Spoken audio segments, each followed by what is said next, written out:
안녕하세요. 김태훈의 현명한 주식투자 방송 시작하겠습니다. 오늘은 스튜디오 드래곤에 대해서 말씀을 좀 드리겠는데요.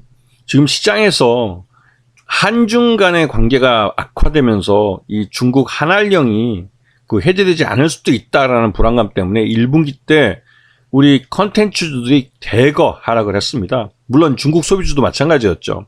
실제로 작년에 이어서 올해도 윤석열 정부에서는 대중 압박 수위의 이런 발언들이 계속 나옵니다. 양안 문제에 괜히 쓸데없이 말을 하거나, 그다음에 일본이나 미국을 대신해서 이 동북아시아에서 중국에 대한 강경책을 윤석열의 입으로 이제 지금 밖으로 나오고 있어서 우리나라가 이 중국에 알게 모르게 경제 제재의 대상이 되고 있는 그런 분위기입니다. 이거는 이제 무역수지 적자가 14개월 연속 되고 있고 이번 달까지 이어질 경우에는 15개월 연속 무역수지 적자가 이루어지고 경상수지 적자도 이어질 가능성이 있기 때문에 전반적으로 중국과 홍콩이라는 우리의 매년 한 600억 달러 정도 되는 수익이 발생하던, 그리고 더 성장할 수 있었던 중국 소비시장을 잃게 되는 결과가 나오죠. 그런데 이 인플레이션 감축법이나 반도체 과학법 같이 미국에서 정한 이 수출 규제에 대한 법률에서 보면 우리나라가 중국에다가 이 첨단 제품이나 이런 반도체 최첨단 반도체를 팔지는 못하지만 미국 자체 내에 생산하는 반도체나 이런 것들을 중국에다 수출할 수 있도록 해놨습니다. 이 말뜻은 우리나라 기업들이 이 미국의 이 반도체 패권주의의 가장 대표적인 목표가 되고, 말이 중국 대륙이지 결국은 첨단 이 산업에 대한 이 미국이 패권주의를 지금 지향하고 있는 것에서 희생을 받고 있는 거죠.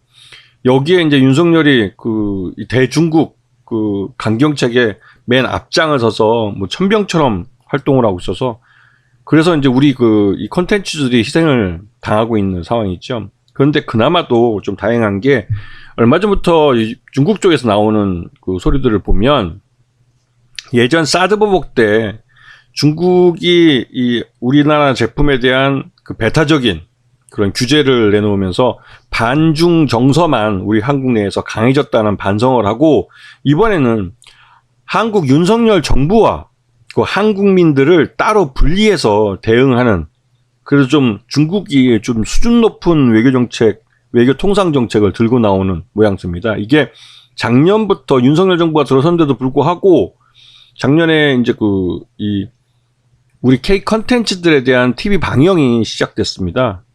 이게 이제 중국 사드 보복의 일환으로 그동안 공식적으로는 우리 한국 콘텐츠를 수입하지 않고 중국의 이 연예오락 업체들이 이제 우리 한국 거를 리바이벌하는 형태로 해서 한국 제품, 그러니까 한국 콘텐츠를 중국 시장에 이제 런칭을 하거나 공개하는 그런 수순을 밟아왔는데요.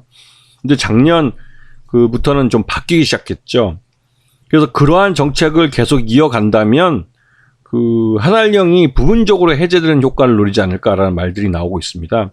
그만큼 중국이라는 시장이 컨텐츠 면에서는 굉장히 큰 시장이기도 하고, 우리로서는 이 컨텐츠를 바로 주변에서 중국에서 소비할 수 있고, 또 규모가 굉장히 크기 때문에 쉽게 우리 컨텐츠 제작비를 뽑을 수 있는 그런 시장으로 활용할 수 있어서 이 중국 컨텐츠 시장이 열린다는 건 큰 의미가 있습니다.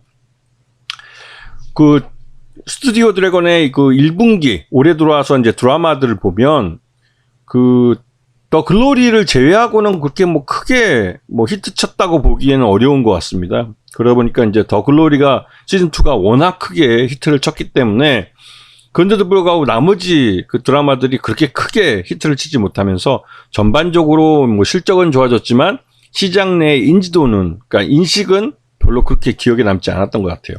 주가도 그런 모습을 보였습니다. 자, 이 2023년 라인업을 보면 그래도 나름대로 좀 큰 작품들, 그리고 과거에 성공했던 작품들의 시즌2나 시즌3 같은 이어지는 시리즈물들, 그런 것들이 이제 요즘 이제 새로 하반기에 또 이제 오픈을 할 예정입니다. 여기 보시게 되면 이 하반기 때 큰 작품들 중에 다른 것보다 경성 크리처 같은 것들, 그리고 또 스위트 홈은 이미 원에서 이제 히트를 쳤던 작품인데, 이게 이제 2와 3와 동시에 이제 우리나라에서 방영이 될 것 같고요. 그리고 미끼 같은 요구. 그러니까 국내에 들어와 있는 OTT는 모두 스튜디오 드래곤의 작품을 받아서 방영한다고 보시면 돼요. 그래서 이제 이러한 뭐 넷플릭스 같은 경우는 우리나라 이제 경성 크리처 같은 것을 받아서 전 세계로 이제 송출을 하죠. 그런 것들을 보면 이 스튜디오 드래곤의 이 하반기 실적에 대한 기대감을 갖게 하고 있는 상황입니다. 자, 올 1분기 실적만 보셔도 작년 1분기보다는 확실히 좋아진 매출 외형이나 영업이익을 확인할 수 있습니다.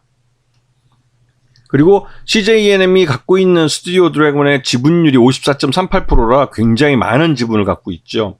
그리고 그렇기 때문에 실제 유통 가능한 지분율이 그렇게 높지는 않습니다. 그러다 보니 이 시장에서 나름대로 이제 스튜디오 드래곤이 히트만 치는 작품을 좀 내놓기만 하면 일시적이나마 바로 품절수가 될 수 있는 그런 조건들은 이미 갖추고 있습니다.